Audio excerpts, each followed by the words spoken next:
오늘 우리에게 주시는 하나님의 귀한 말씀 로마서 2장 17절에서 29절입니다.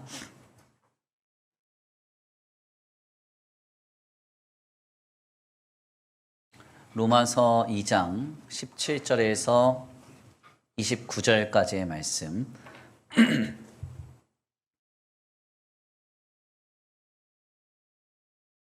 가진 신약성경 241페이지입니다. 말씀이 좀 길기 때문에 한 절씩 교독하시고요. 마지막 절 합독하도록 하겠습니다.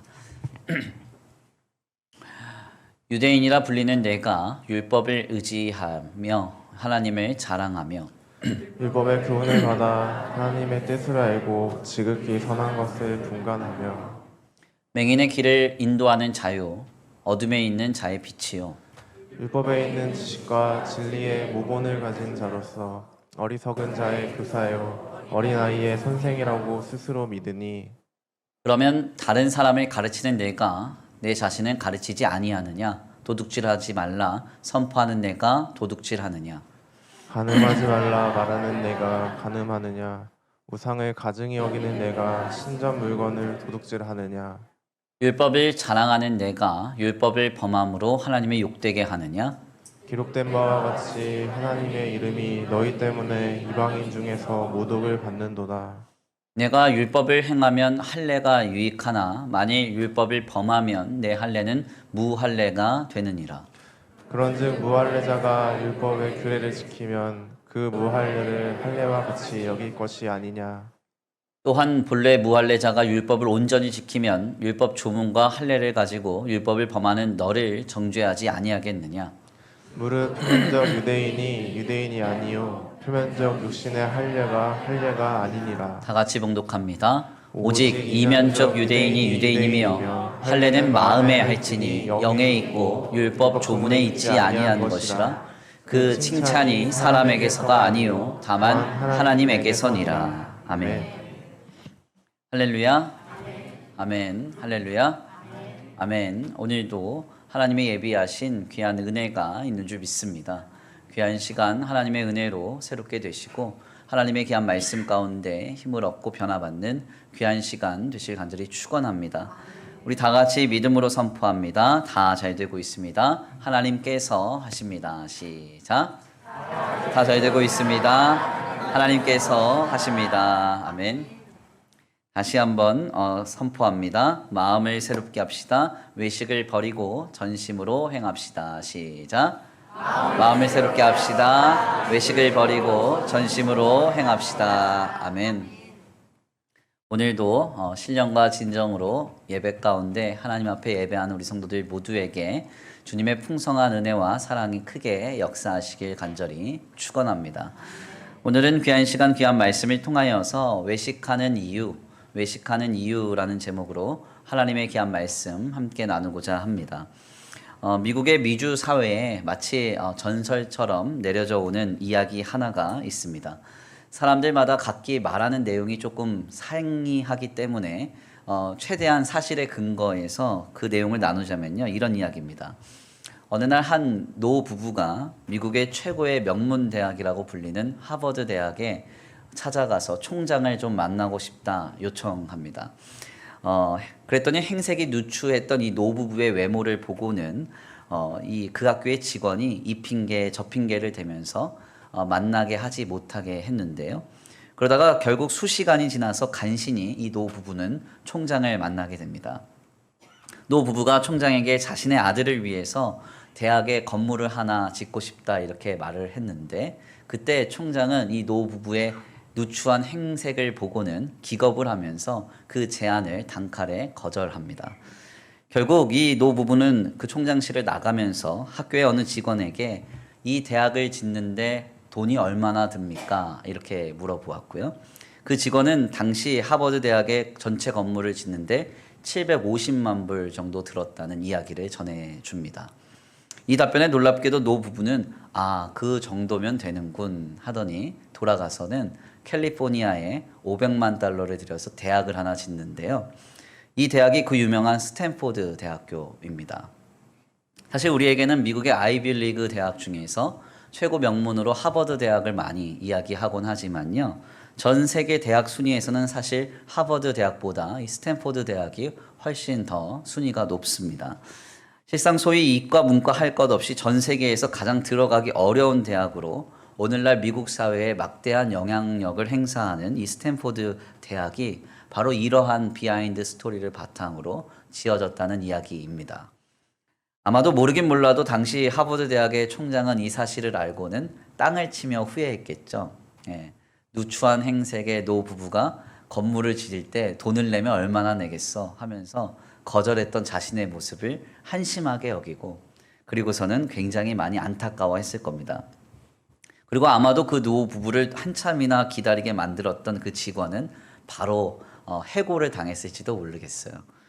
사실 이 이야기는 미국 사회에서 너무나도 잘 알려진 이야기인데요. 그래서 미국 사회에서는 사람을 겉으로 보고 판단하거나 자신의 기준을 가지고 남을 예단하는 일이 얼마나 한심하고도 또 어리석은 일인지를 교훈할 때 이 이야기를 꺼내어 들려주곤 합니다.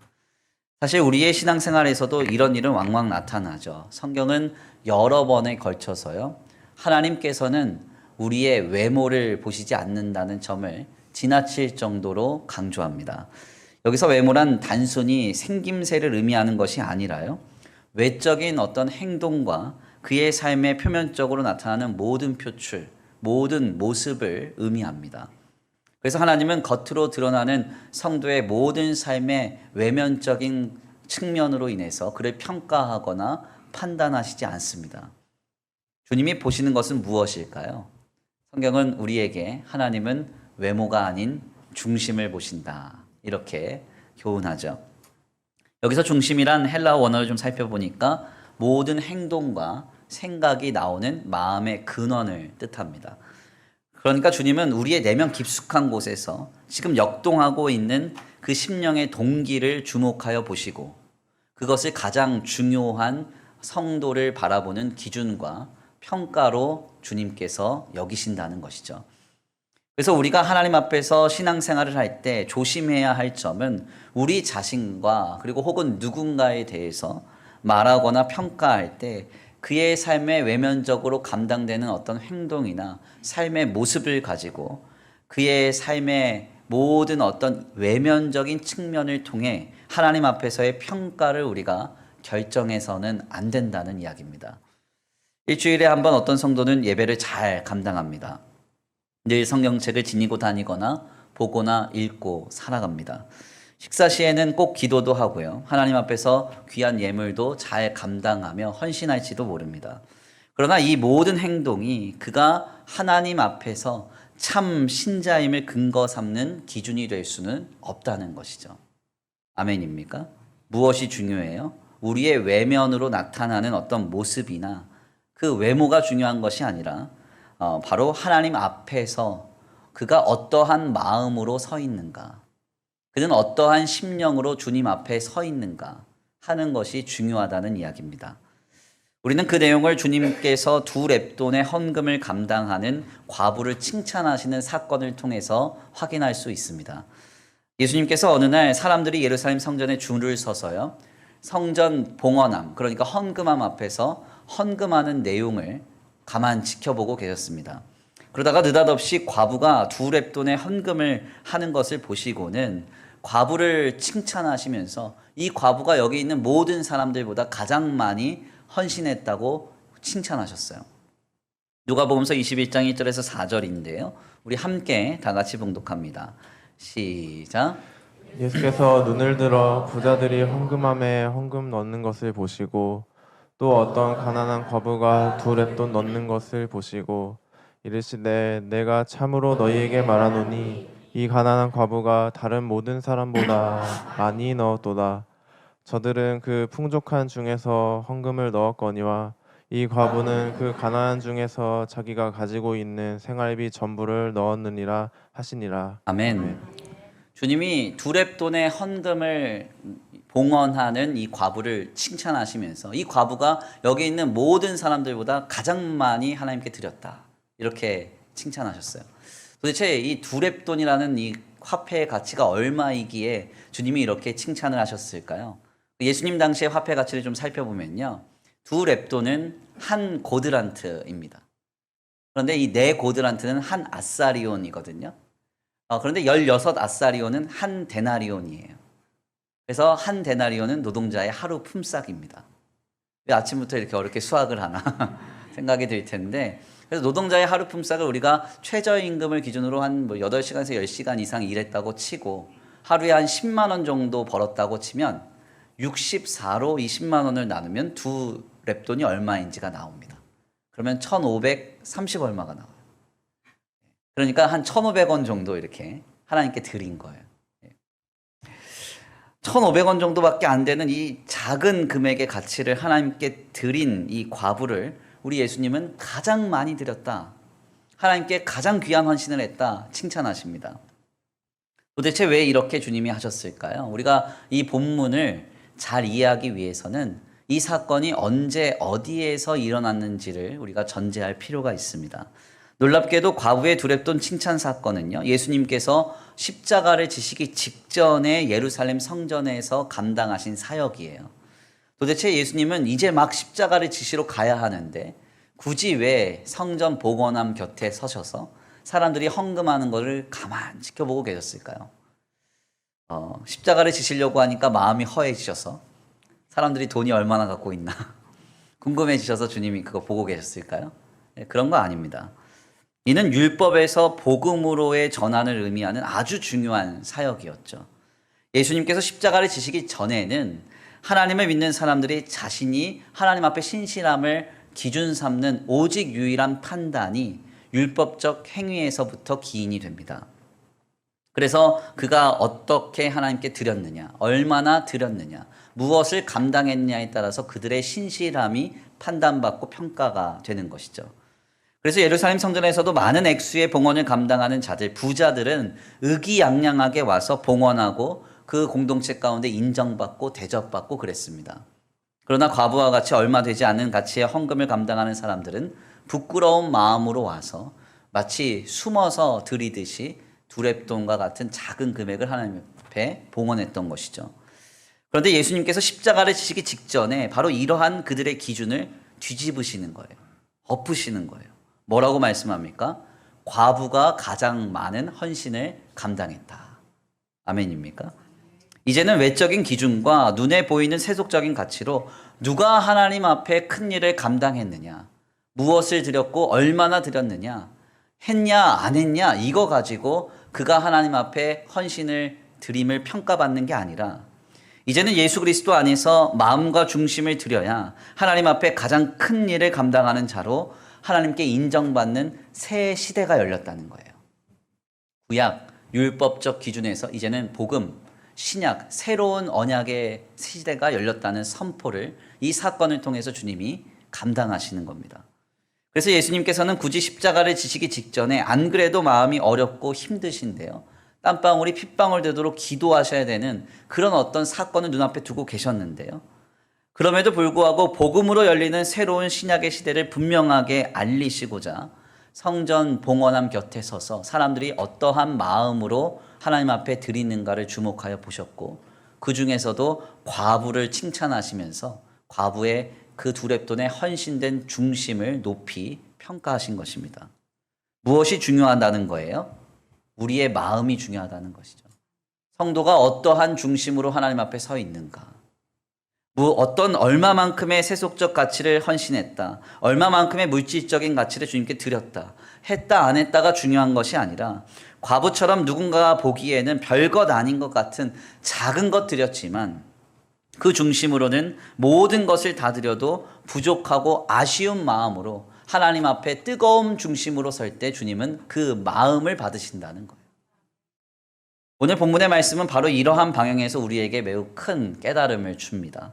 바울은 계속해서 하나님을 경외하고 의식하지 않고 불법을 행하면서 외식하는 유대인들, 즉 하나님의 사람들을 향한 날선 비판을 우리에게 전하고 있습니다. 21절에서 22절인데요. 우리 함께 다 같이 봉독합니다. 21절에서 22절입니다. 시작.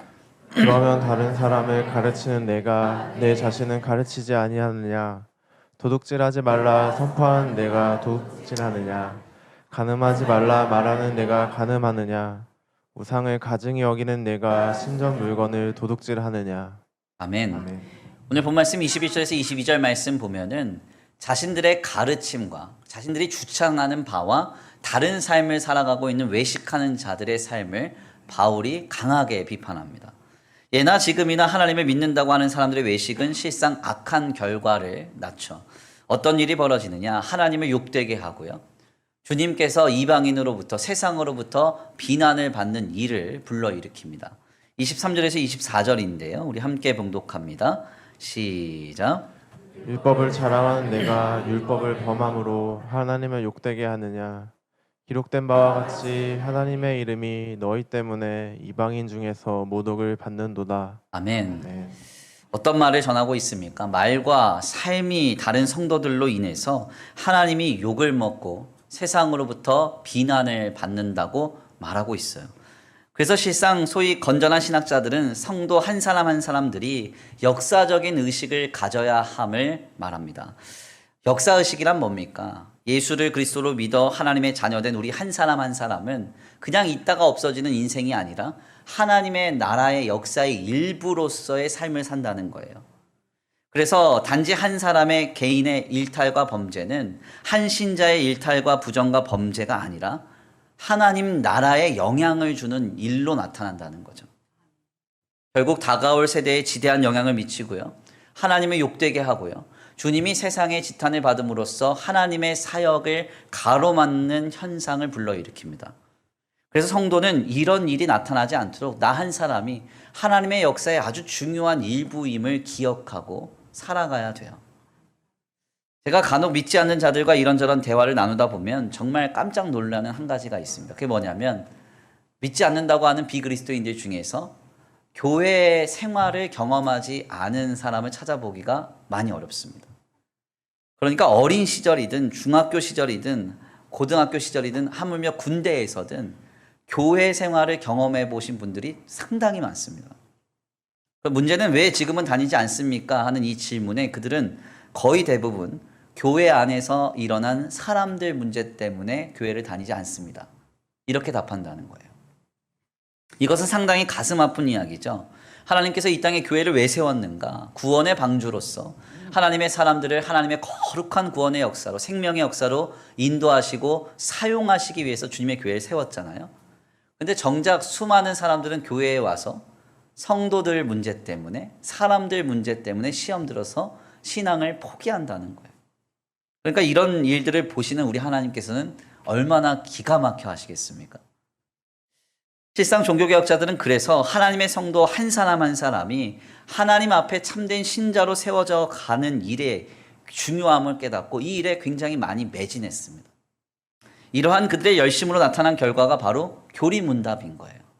우리가 역사신학적인 관점에서 보면 주님의 교회 가운데 교리문답이 너무너무 많잖아요. 대교리문답이 있고 소교리문답이 있고 웨스트민스터 요리문답이 있고 하이델베르크 요리문답이 있고 너무 많아요. 교리문답이. 왜 이렇게도 많으냐? 한 신자가 하나님 앞에 바로 서서 삶을 아름답게 살아낼 때 그의 삶의 자리로부터 한 마을이 변화되고 한 도시가 변화되고 나라와 민족이 변화되어 하나님 나라의 생명의 역사를 태동하기 때문에 그렇습니다. 바로 이러한 열심으로써 이 교리문답이 전해지고 그 열심으로써 교리문답을 아름답게 감당하게 한 것이죠. 아무튼 이럼에도 불구하고 바울 당시나 오늘날에 있어서에도 역시 여전히 우리의 주변에는 말만 그럴듯하게 하고 외식하는 성도들이 상당히 많이 존재합니다. 도대체 왜 이런 일이 생기는 것일까요? 특별히 바울은요, 이들의 외식의 원인을 할례라는 것으로 꼽았습니다. 그래서 그는 연이어서 이 할례가 외식하는 자에게는 아무런 의미와 효력이 없음을 밝힙니다. 오늘 본문 말씀 25절에서 29절인데요. 우리 함께 다시 한번 봉독합니다. 시작. 내가 율법을 행하면 할례가 유익하나 만일 율법을 범하면 내 할례는 무할례가 되느니라. 그런즉 무할례자가 율법의 규례를 지키면 그 무할례를 할례와 같이 여길 것이 아니냐. 또한 본래 무할례자가 율법을 온전히 지키면 율법 조문과 할례를 가지고 율법을 범하는 너를 정죄하지 아니하겠느냐. 무릇 표면적 유대인이 유대인이 아니요 표면적 육신의 할례가 아니니라. 오직 이면적 유대인이 유대인이며 할례는 마음에 할지니 영에 있고 율법 조문에 있지 아니한 것이라. 그 칭찬이 사람에게서가 아니요 다만 하나님에게서니라. 아멘. 바울이 유대인들, 그러니까 하나님을 믿는다고 하는 사람들을 가만 지켜보는데 그들이 외식하는 모습을 깊이 들여다 보니까 도대체 저들이 어떻게 저렇게 당당하게 외식할 수 있는가 가만 살펴봤더니 결국 할례 때문이라는 거예요. 바울이 오늘 본문 말씀에서 굳이 여기에서 할례를 언급하는 것을 보면 바울 당시에 외식하는 사람들은 자신이 할례를 받았으므로 이것이 그들에게 어떤 신앙의 보증과 자랑이 되어서 외식을 행하고도 모른 척하거나 외식을 행하고도 깨닫지 못하는 데 이르게 되었다는 사실을 지적합니다. 할례가 과연 무엇일까요? 네. 여기 계신 분들이 다 신앙생활 오래 했다고 하면 다 아시겠지만 신앙생활을 이제 막 시작하셨거나 혹은 성경의 지식이 조금 없으신 분들을 위해서 잠시 그 배경을 말씀드리면요. 이 할례는 믿음의 조상 아브라함이 하나님께 언약을 받을 때 하나님의 언약의 징표로서 우리의 몸에 행하는 행위였습니다. 하나님께서 이제 아브라함을 통해서 자신의 언약 백성을 삼으시겠다고 말씀하시는데요. 바로 이 일을 위해서 우리 자신이 하나님의 백성이라는 표를 몸에 마크하는 행위가 바로 이 할례였던 거예요. 특별히 이 할례는 남성의 생식기 일부를 표피를 잘라내는 것으로 감당이 되는데 도대체 왜 굳이 하나님께서는 이러한 방식으로 할례를 행하게 하셨는가? 그 이유는 크게 세 가지로 좀 정리가 됩니다. 이 할례에는 어떤 상징적인 의미가 있다는 거죠. 먼저는 할례가 하나님 앞에서 남성성을 포기한다는 일종의 행위이기 때문에 그렇습니다. 고대 사회 속에서 이 남성성이라는 것은 굉장히 중요한 요소였어요. 오늘날에는 남녀 평등 사회이고 여성 상위 사회이기 때문에 이런 말 하면 어디 가서 맞아 죽죠. 네, 그렇죠? 네, 그렇지만 이 고대 시대 속에서는요. 여자는 죄송하지만 남성의 소유물로 취급을 받았기 때문에 이 남성성이야말로 사회적으로나 본질적으로나 굉장히 중요한 의미를 가지고 있었습니다. 바로 이 남성성의 일부를 자름으로써 이제 자신이 살아가는 것은 자신의 힘과 능력으로가 아닌 하나님께 속하여서 하나님을 의지하고 하나님을 붙들면서 살아가겠다는 의미의 행위가 바로 이 할례였던 거예요. 두 번째로 이 할례는 난 지 8일 만에 행하는데요. 낳은 지 8일 된 아이 보셨어요? 얼마나 작습니까? 저희 아이도 처음 딱 나왔을 때 얼마나 못생겼던지 정말 작고 이거 어떡하나 싶었거든요. 근데 나중 되니까 대충 얼굴이 이렇게 나오더라고요. 이 난 지 8일 된 아이한테 칼을 대야 돼요.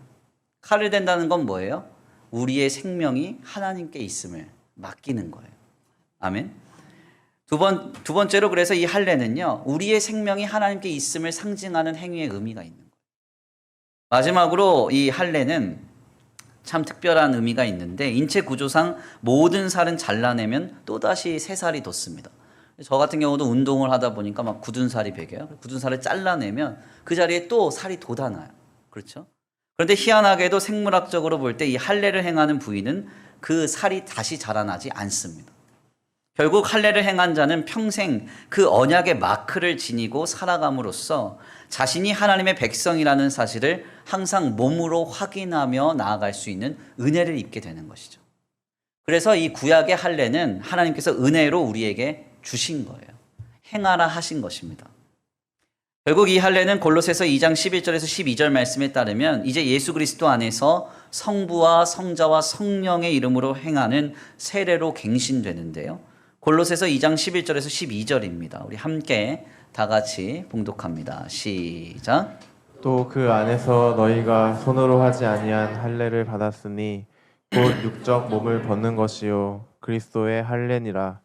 너희가 세례로 그리스도와 함께 장사되고 또 죽은 자들 가운데서 그를 일으키신 하나님의 역사를 믿음으로 말미암아 그 안에서 함께 일으키심을 받았느니라. 아멘. 오늘 우리는 하나님을 믿고 신앙하는 성도로서 살아갑니다. 그렇지만 우리가 오늘 우리의 몸에 할례를 행하지 않죠. 무엇을 합니까? 세례를 받죠. 다만 세례로서 오늘 우리는 우리의 힘과 능력으로 살아가는 존재가 아님을 말합니다. 그리고 우리의 생명이 하나님께 속하여 있고 언제나 어디서나 하나님의 백성이라고 하는 기표와 기의, 즉 사인을 가지고 오늘을 살아가죠. 바로 이것이 세례를 통해서 우리에게 베풀어 주시는 주님의 은혜인 거예요.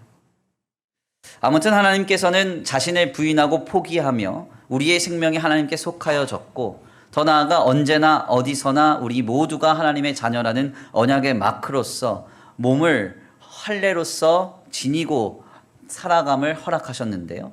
문제는 이 할례가 유대인들에게 지나친 자랑과 신앙의 자고한 자만심을 심어줬다는 것입니다. 자신들은 육적으로 외적으로 할례를 행하였기 때문에 이미 하나님의 자녀로서 인정을 받았다고 생각한 거예요. 착각한 거죠. 율법적으로 보았을 때 조금 연약하고 부정해도 때때로는 좀 불의해도 내 몸에 가장 완벽한 외적인 하나님의 자녀라는 증거인 할례가 있으니까요. 마음이 편해지고 자신에게는 한없이 관대해지기 시작한 겁니다. 결국 이 일이 말과 행동이 다른 성도의 외식으로 나타나게 되었던 것이죠. 누가 뭐라고 하면 난 그래도 할례 받았어.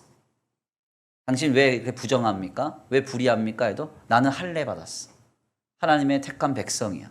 이러면서 외식했다는 거예요. 이는 오늘 우리에게 깨닫는 바가 매우 크죠.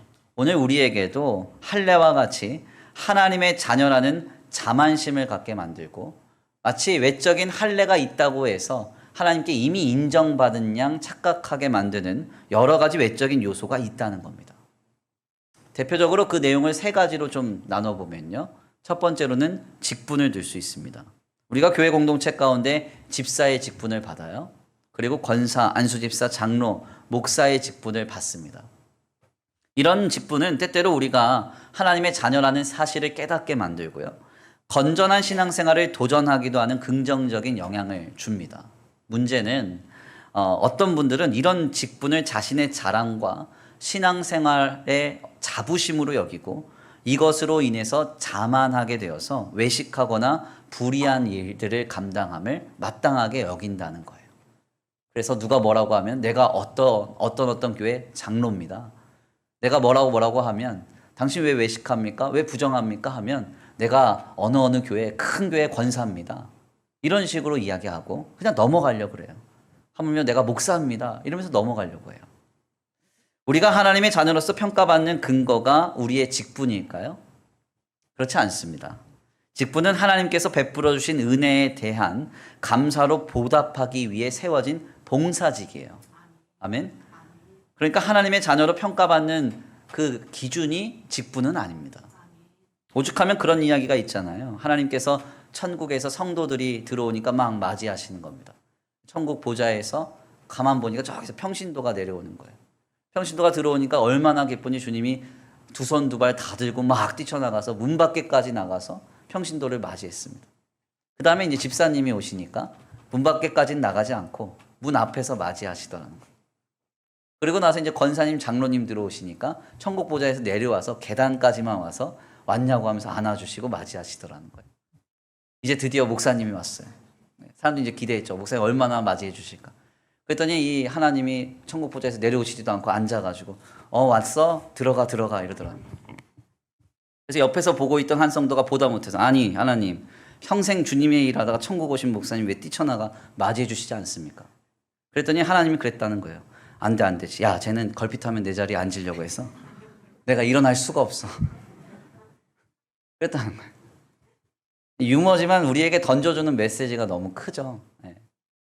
하나님 앞에서 우리가 신실한 주님의 자녀로 성도로 평가받는 기준이 뭘까요? 직분이에요? 아니라는 거예요. 우리의 마음이죠. 한 성도가 어떠한 마음으로 하나님 앞에 서 있는가? 애끓는 마음으로 가난한 심령으로 주님을 향한 절박하고도 긴급한 마음을 가지고 서 있는 그 중심. 그걸로 주님은 우리를 보시는 거예요. 두 번째로 어떤 분들은 자신이 감당하고 있는 외적인 신앙생활을 기준 삼아서 행동을 기준 삼아서 자신이 하나님의 자녀라는 자만심을 가지려고 합니다. 물론 신실한 하나님의 사람들이요 충실하게 신앙생활을 한다 하는 건 맞습니다. 내 믿음이 좋으면 결과적으로 현상적으로 열심으로 하나님 앞에 행하게 되고 신실한 신앙생활의 많은 행위를 감당하게 되는 게 사실이죠. 그러나 이것을 거꾸로 우리가 돌이켜서 신실한 신앙의 외적 행위를 많이 감당한다고 해서 그가 하나님의 참된 신자로 평가를 받는다, 이렇게 말할 수는 없는 거예요. 우리가 구약의 사울왕을 생각해 보면요, 사울왕은 외적으로는 거의 완벽하게 하나님을 위해서 행동했던 사람이었습니다. 하나님께서 사울왕의 문제를 지적하는 사건을 들여다보면 두 가지를 꼽으시는데요. 첫 번째는 블레셋과의 전쟁을 앞두고 사무엘이 당도하지 않자 사무엘을 대신하여서 하나님께 제사했던 일을 주님이 문제 삼으셨어요. 두 번째는 하나님께서 아말렉을 진멸하라고 했을 때 진멸하지 않고 아말렉이 소유하고 있던 짐승의 일부를 그가 가지고 있었으므로 이 사울이 잘못했다고 주님이 지적했습니다. 그런데 자세하게 말씀을 들여다보면 사실 이 두 가지는 사울 왕의 완벽한 율법적 순종을 보여주는 자리예요. 전쟁을 치루어야 되는데 제사를 드려야 할 선지자요 제사장인 사무엘이 오지 않습니다. 전쟁은 말 그대로 죽고 사는 문제고요. 고대 사회 속에서 왕이 출정한 전쟁은 나라의 사활이 달린 문제죠. 이런 긴급하고도 위급한 순간 속에서 사무엘이 늦게 왔다? 늦은 사무엘이 잘못한 거지 사울 왕이 무슨 잘못이 있어요? 빨리 전쟁 치러야 되는데. 그러니까 사울 왕은 한시가 급한 전쟁의 문제 속에서 율법적으로 완벽하게 행하고자 자신이 주도하여서 제사를 드린 거예요. 그래서 본문을 보면은 사울 왕이 이렇게 하고도 자기가 잘못한 줄 몰라요. 뿐만 아니라 아말렉을 진멸하는 문제에도 마찬가지죠. 사울 왕이 모든 짐승을 다 진멸하고 죽여야 되는데 가만 보니까 아말렉이 가지고 있는 짐승 중에서 너무 좋은 짐승이 있는 거예요. 그래서 그것을 하나님께 바치려고 가지고 있었어요. 사무엘상 15장 15절 말씀 보면 사울이 오죽하면 이런 말을 하죠. 베스트 오브 베스트, 가장 좋은 것을 남겼다, 이렇게 말합니다. 하나님께 이걸 드리려고 한 거예요. 그래서 사실 사무엘상 15장의 말씀을 보면 사무엘 앞에서 사울 왕은 당당했습니다. 전혀 마음에 찔림이 없었어요. 사무엘상 15장 13절과 20절 말씀 한번 읽어볼까요? 우리 함께 봉독합니다. 시작. 사무엘이 사울에게 이른즉 사울이 그에게 이르되 원하건대 당신은 여호와께 복을 받으소서 내가 여호와의 명령을 행하였나이다 하니. 20절 시작. 사울이 사무엘에게 이르되 나는 실로 여호와의 목소리를 청종하여 여호와께서 보내신 길로 가서 아말렉 왕 아각을 끌어왔고 아말렉 사람들을 진멸하였으나. 아멘. 사울 왕이 지금 사무엘에게 하는 말을 보면요, 아주 당당합니다. 뭐라고 얘기하냐면 내가 하나님의 명령을 준행했습니다. 그리고 더 나아가서 나는 실로 여호와의 목소리를 청종했습니다. 전혀 찔림이 없어요. 아주 당당합니다. 어떻게 이렇게 할 수 있었느냐? 외적으로는 너무나 훌륭하게 하나님을 위해서 완벽하게 행동했기 때문에 그런 거예요. 그러나 하나님이 보시는 것은 무엇이었느냐? 그의 외모가 아니라 중심이었죠. 그래서 사무엘을 통해서 주님이 아주 유명한 말씀을 선포하세요. 사무엘상 15장 22절입니다. 함께 봉독합니다. 시작. 사무엘이 이르되 여호와께서 번제와 다른 제사를 그의 목소리를 청종하는 것을 좋아하심같이 좋아하시겠나이까. 순종이 제사보다 낫고 듣는 것이 순양의 기름보다 나으니. 아멘. 아멘. 바로 여기에서 우리가 잘 알고 있는 그 유명한 주님의 선언이 전해지죠. 순종이 제사보다 낫다. 아멘. 신앙의 어떤 행위를 잘 감당해내는 것이 중요한 게 아니라 당신의 마음이 하나님을 경외하고 하나님을 의식하고 주님을 의지하며 주님을 향한 그 뜨거운 중심을 가지고 하나님 앞에 서 있느냐, 이게 중요하다는 거예요. 하나님은 이것을 보신다는 겁니다. 이는 오늘 우리에게 도전하는 바가 매우 크죠. 우리는 가끔 일주일에 한 번 교회당에 와서 예배를 드리고는 나는 하나님의 자녀야 하고 생각할지 모릅니다. 어떤 이는 많은 헌신과 봉헌 그리고 섬김을 감당한다는 이유로 나는 하나님의 자녀로서 인정받았다 생각할지도 몰라요. 그러나 이것은 우리가 하나님 앞에 평가받는 근거가 아닙니다. 물론 하나님의 자녀가 신실하게 신앙의 외적 요소를 잘 감당할 수는 있어요. 결과적으로, 현상적으로 나타나는 겁니다. 그러나 거꾸로 우리가 이걸 공로주의적으로 이해를 해서 내가 어떤 행위를 감당했기 때문에 하나님의 자녀다, 하나님은 내 행동과 내 외면적인 어떤 표출된 모습을 보시고 나를 평가하신다 생각하시면 안 된다는 거예요. 우리의 마음에 무엇이 있는가? 어떠한 마음으로 하나님 앞에 서 있는가? 애끓는 마음, 간절한 마음으로 주님을 붙들고 있는가? 그 마음을 쏟아내면서 우리가 하나님 앞에 서 있는가? 이것이 중요하다는 거죠. 극단적인 예일지 모르지만 삶의 척박한 고난 때문에 하나님을 향한 뜨거운 갈망을 가지고 있으면서도 주일조차 제대로 예배하지 못하고 주님께 죄스러운 마음을 가지고 하루하루를 살아가는 신자가 매 주일 예배당에 앉아서 허공을 바라보면서 멍하니 예배하는 자보다 훨씬 더 하나님께 인정받는 신자일 수 있습니다. 우리의 외적인 어떤 행위가 하나님의 자녀임을 보증하지 않아요. 아멘입니까? 무엇이 중요해요? 마음이. 하나님 앞에 선 우리의 중심이 중요한 거예요. 그래서 열린 평촌교회 평촌 열린교회 김남준 목사님께서요, 이런 글을 우리에게 전해주셨죠. 제가 한번 읽어드릴게요. 영화관에 가면 15분 전에 도착해서 표를 사고 기다리는 사람들이 예배를 드리러 나올 때는 5분 전에도 도착하지 않는다. 너무나 많은 사람들이 예배가 이미 시작되어서 찬양이 울려 퍼질 때야 비로소 예배당 속으로 몰려 들어온다. 세월이 흐르면서 짧아져만 가는 예배의 시간은 설교 시간의 단축으로 이어졌다. 주일과 수요일 많은 교회에서 설교 시간은 교인들의 예배 견디기에 극치를 보여준다. 예배를 귀찮은 숙제처럼 생각하며 몸이 건조하게 시간을 때우고 돌아가는 사람들이 많아지고 있다.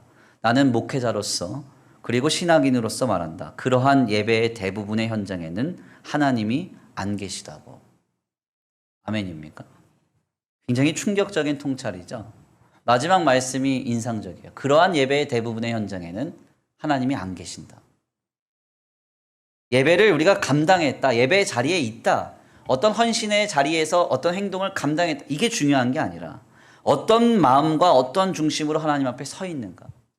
우리의 마음이 쏟아 부어지는 현장으로서 우리의 신앙생활의 영역이 감당되고 있는가. 이게 중요하다는 거예요. 내가 지금 감당하는 신앙의 생활은 하나님께서 베풀어 주신 은혜에 대한 반응이지 주님께 주의 자녀로 평가받는 기준이 될 수 없습니다. 우리 주님은 우리의 마음을 보세요. 중심을 보시는 거예요. 더 나아가 마지막으로 어떤 이들은 하나님께서 베풀어 주신 은혜의 공급과 평안한 삶이 하나님의 자녀로서 인정받은 삶이라고 자부하기도 합니다. 사실 앞서 말씀드린 두 가지는요, 우리가 신앙생활 하면서 여러 번 많이 들어왔어요. 하나님 앞에서 우리가 직분으로 평가받는 게 아니다. 하나님 앞에서 우리가 어떤 신앙의 행위를 감당했기 때문에 하나님이 우리를 평가하시고 기준 삼는 게 아니다. 우리의 마음과 중심이 중요하다. 이런 이야기를 우리 많이 들어왔습니다. 그래서 사실 성도가 하나님 앞에서 잘못된 이 자만심과 그리고 이 하나님 앞에서 강팍한 마음으로 자신에 대한 외식의 삶을 굳어져 갈 때 사실 이 두 가지는 그렇게 심각하지 않아요. 정말 심각한 건 이 세 번째입니다. 소위 성도에게 있어서 착각의 은사가 성도들을 버려놓을 때 가장 심각한 요소는 이 세 번째예요. 내 삶에 아무런 문제가 없고 내 배우자와 내 자녀들이 잘 되고요.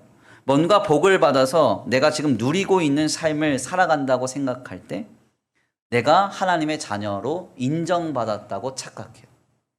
이게 가장 심각합니다. 이것을 근거로 삼아 교만해지기 시작하면 답이 없어요. 우리가 가끔 한국교회에 불의를 일으키는 몇몇의 사건들에 있어서 그 사건의 주동자들이 당당함을 보게 되잖아요. 어떻게 그렇게 당당한가? 그 이유가요, 멀리 있지 않습니다. 세 번째, 여기에서 걸리는 거예요. 자신들의 삶은 지금 너무 풍족하거든요. 그리고 아무 문제가 없어요. 다 잘 되고 있거든요. 그렇기 때문에 자신이 하는 행동은 아무런 문제가 없다고 생각하는 거예요. 불의하고 부정하고 외식해도 괜찮다는 거예요. 만약에 내가 하나님의 자녀로서 인정 못 받았다면 왜 나쁜 일이 안 생겼냐는 거죠.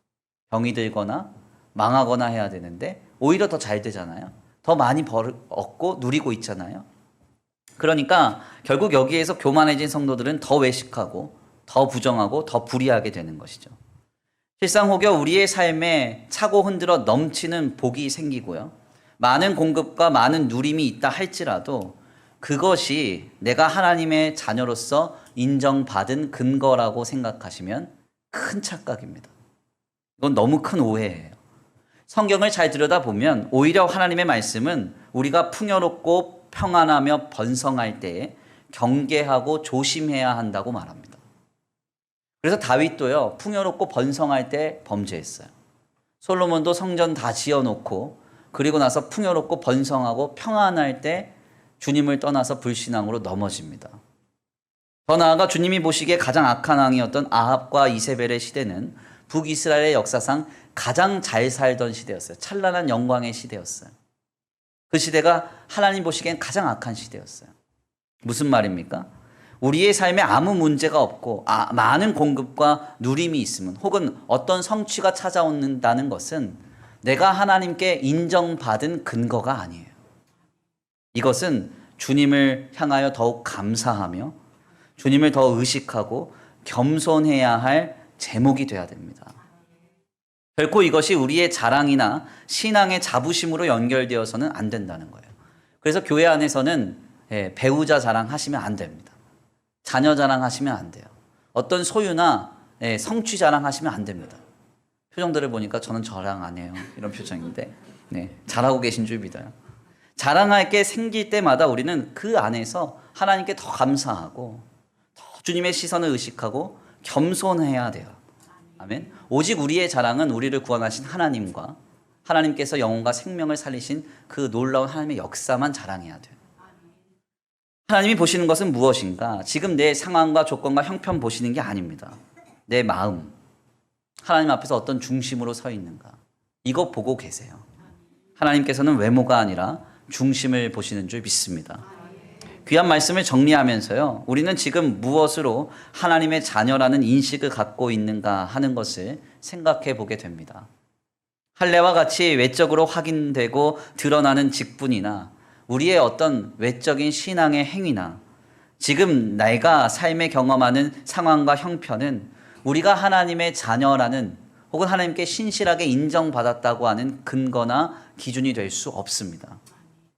주님은 우리의 외모가 아니라 우리의 마음을 보시는 주님이세요. 뜨거운 마음으로 두 렙돈의 헌금을 감당했던 과부의 모습처럼 주님을 향한 갈급한 그 심령과 애끓는 간절함과 뜨거운 사모함 그리고 하나님을 경외함이 우리가 하나님의 신실한 자녀라고 하는 기준과 근거인 줄 아시길 간절히 축원합니다. 그리고 우리의 마음이 새롭게 되어서 하나님 앞에 정말 가난한 심령으로 뜨거운 마음으로 함께 주님 앞에 설 수 있는 저와 우리 성도들 모두가 되시길 간절히 축원합니다. 바울의 선포처럼 마음의 할례가 행하여지는 저와 우리 성도들 모두가 되시길 간절히 축원합니다. 귀한 말씀, 오늘 본문 말씀 28절에서 29절 함께 봉독하고 귀한 설교를 마칩니다. 우리 다 같이 마음을 담아서 우리의 신앙의 고백으로 고백합니다. 봉독합니다. 시작. 무릇 표면적 유대인이 아니요 표면적 육신의 할례가 아니니라. 오직 이면적 유대인이며 할례는 마음에 할지니 영에 있고 율법 조문에 있지 아니한 것이라. 그 칭찬이 사람에게서가 아니요 다만 하나님에게서니라. 아멘. 이 시간 우리의 마음이 새롭게 되기를 원합니다. 우리 다 같이 찬양으로 결단하겠는데요. 하나님, 우리가 무엇으로 하나님의 자녀라는 그 거룩한 아버지 기준을 삼을 것입니까? 내가 직분을 받았다고 해서 하나님의 자녀라는 확신을 얻습니까? 내가 어떤 신앙의 행위를 하고 있다고 해서 내가 하나님께 신실함을 평가받았다고 기준 삼을 것입니까? 내 삶에 아무런 문제가 없고 내 삶이 오히려 평안하고 많은 걸 누리고 있다고 해서 하나님이 나를 인정하셨구나 그렇게 생각할 것입니까? 그게 아닙니다. 우리 하나님은 외모가 아니라 우리의 중심을 보십니다. 우리는 지금 하나님 안에서 어떤 마음을 가지고 주님 앞에 서고 있습니까? 가난한 심령으로 시냇물을 찾아 헤매이고 있는 그 사슴의 그 갈급한 애끓는 심정으로 하나님을 향한 마음을 쏟아놓으며 우리의 삶을 하루하루 살아내기를 원합니다. 성령이여 내 마음을 주관하여 주시고 강팍한 마음을 우리에 깨트려 주시고 주님 앞에 애끓는 심령으로 간절한 절박함으로 하나님을 붙들며 살아가게 하여 주시옵소서. 우리 다 같이 귀한 말씀 붙들고 찬양으로 결단하며 기도하겠습니다. 찬양의 가사를 생각하며 고백합니다. 나의 하나님, 나의 하나님, 그 크신 사랑 나의 마음 속에 언제나 슬픈 눈물 질 때 나의 힘이 되시는 나의 영원하신 하나님, 나의 구원의 반석, 나의 구원의 반석, 나의 생명의 주인, 나의 사랑의 노래. 실패하여 지칠 때, 실패하여 지칠 때 나의 위로 되시는 나의 하나님을 찬양해. 아멘. 세월이 지나도 변치 않으리.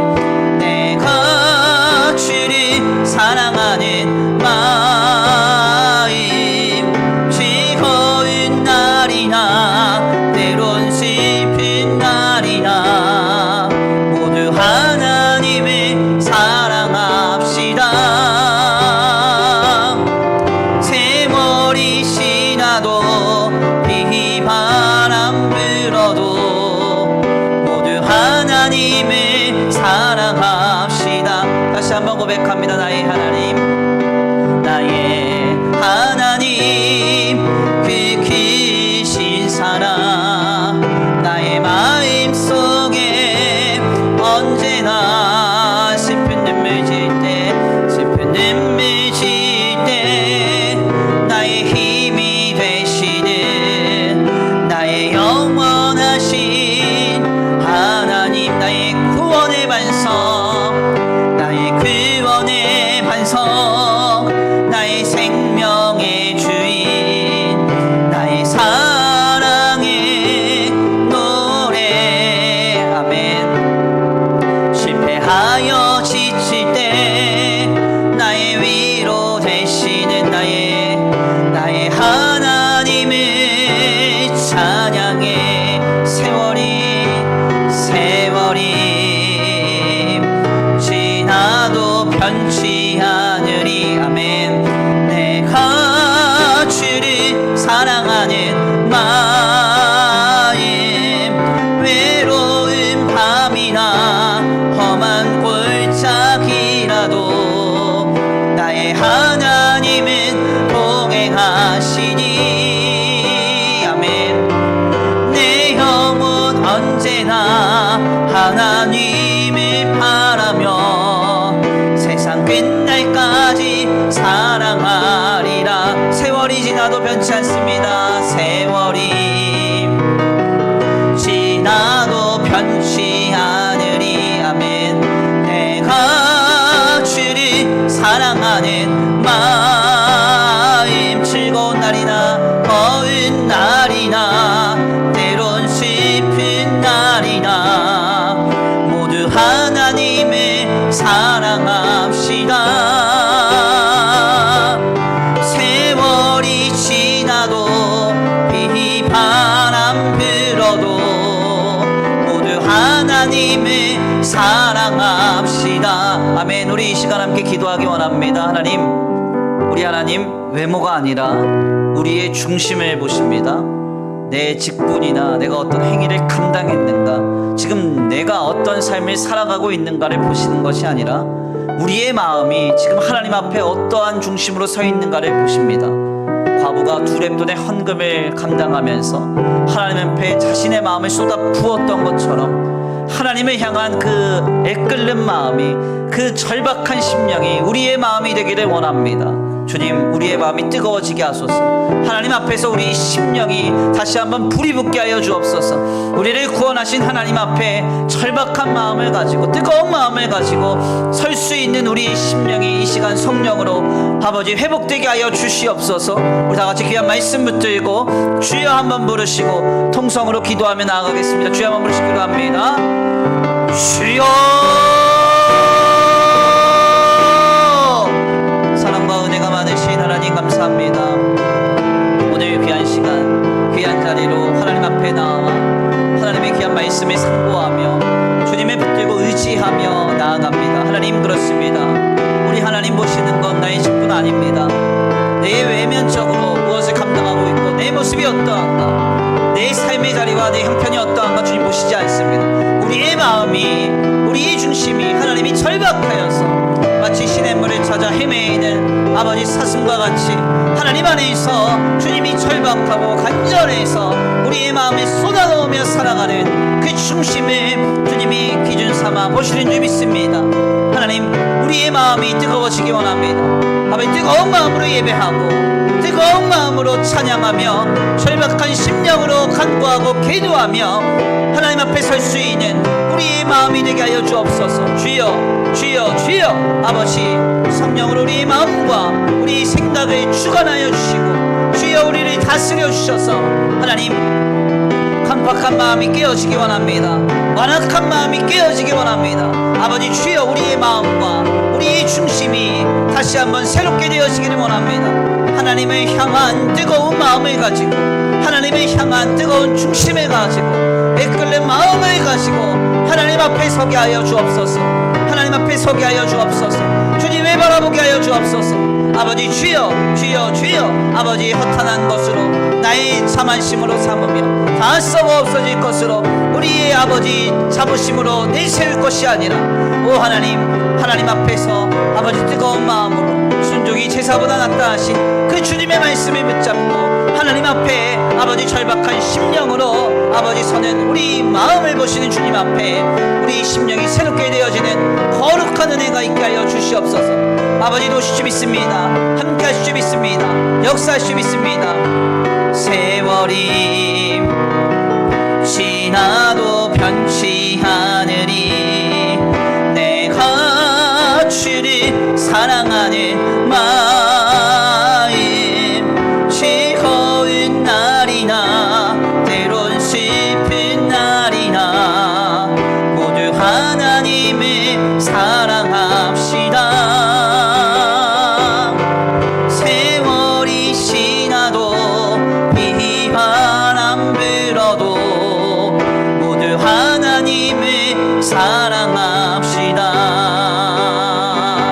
세월이 지나도 변치 않으리 내가 주를 사랑하는 마음 외로운 밤이나 험한 골짜기라도 나의 하나님은 동행하시니 내 영혼 언제나 하나님을 바라며 세상 끝날까지 사랑하리라.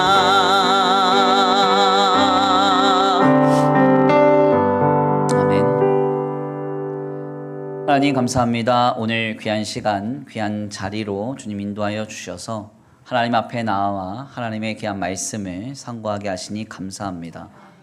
하나님, 그렇습니다. 외면적으로 할례를 행하였다고 해서 스스로 그것을 자랑으로 삼고 자부심으로 삼아 외식한다고 한다면 그것은 아무 의미가 없는 것임을 다시금 말씀 가운데 깨닫습니다. 겉으로 드러나는 직분이나 우리가 감당한 외면적 행위나 혹은 우리가 지금 누리고 또한 소유하고 있는 우리의 삶의 형편이 어찌 하나님의 자녀라는 자부심으로 자랑으로 이어질 수 있겠습니까? 아버지, 단순하게 아버지 주님 안에서 우리가 보여지는 것으로 우리가 하나님 앞에 평가받음을 생각하지 않게 하시고 우리의 마음이 뜨거워져서 늘 하나님 앞에 마치 과부가 두 렙돈의 헌금을 드리면서 자신의 모든 것을 내어드려도 아깝지 않다고 했던 그 뜨거운 중심으로 주님 앞에 서는 그 아름다운 모습이 우리 심령 가운데 회복될 수 있도록 주님 역사하여 주시옵소서.